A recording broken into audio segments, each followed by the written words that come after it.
Passons donc à notre dernier outil de retouche lumineuse qui est présent dans Affinity Photo. Il s'agit cette fois d'un module à part entière que l'on retrouve en venant ici définir les différents modules possibles.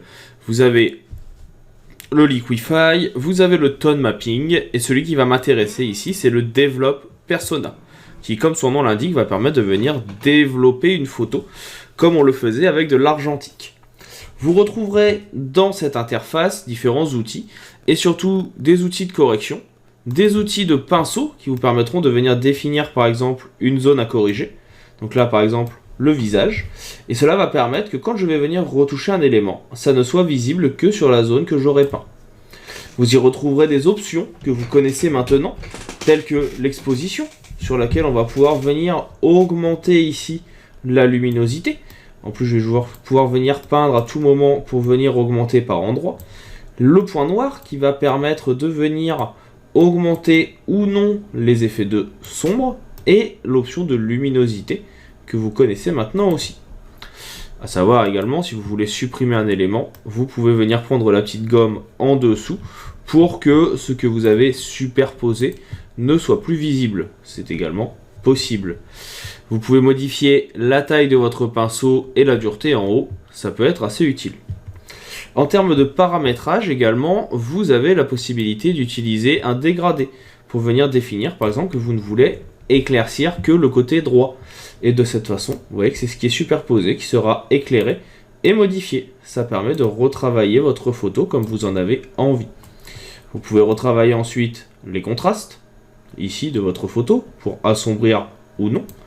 La saturation et la vibrance pour les couleurs, et le ton foncé, ton clair, que vous connaissez aussi maintenant, qui va vous permettre de venir modifier celle-ci.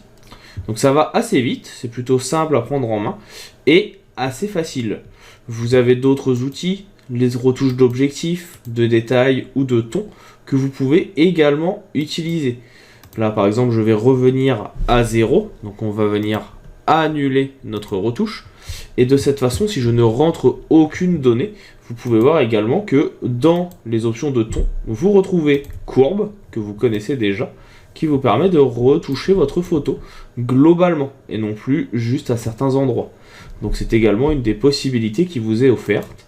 Vous gagnez assez de temps sans avoir besoin de revenir à chaque fois sur les différents calques de réglage. Courbe ici, le bruit, l'objectif ici avec différentes corrections si vous en avez besoin, et tout ce qui va être retouche de lumière du coup dans Basic.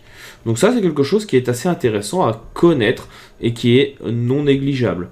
Je ne rentre pas dans tous les détails du Develop Persona, l'idée c'est juste de vous montrer où est-ce qu'il est, comment il fonctionne, parce que vous voyez que c'est quand même assez simple, hein. Soit vous faites la globalité de la retouche, soit vous choisissez avec le pinceau de superposition ou le dégradé de superposition l'endroit où vous souhaitez voir apparaître la dite retouche, soit c'est auto global.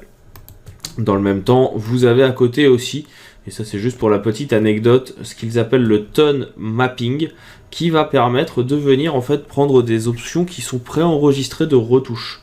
Donc là, il réfléchit tout simplement, il vous propose par rapport à la photo de base ce qu'il peut faire, et donc là vous retrouvez énormément d'éléments de retouche, de lumière, de contraste, de couleurs déjà présents dans le logiciel, avec différentes possibilités, ce qu'ils appellent les extrêmes, les crazy, les défauts, etc. etc. Donc qui vous permettront de retoucher le tout. Et vous avez sur la partie de droite, et bien encore une fois, l'exposition qui apparaît, les contrastes, les tons foncés, les courbes, etc. etc. Donc ça vous permet de pouvoir venir refaire vos compositions suivant vos besoins, suivant les envies, sans avoir besoin d'y passer des heures. Je vous laisse et je vous invite à venir essayer ces différentes choses, à vous plonger dedans. On en a en tout cas maintenant terminé avec la partie théorique, qui était la plus courte. J'ai, en tout cas c'est mon avis, essayé de faire assez vite parce que ce n'est pas la partie la plus intéressante. L'idée c'est de vous présenter les outils, mais ce qui compte c'est la mise en pratique. Et on va donc passer à ça tout de suite dans le prochain chapitre.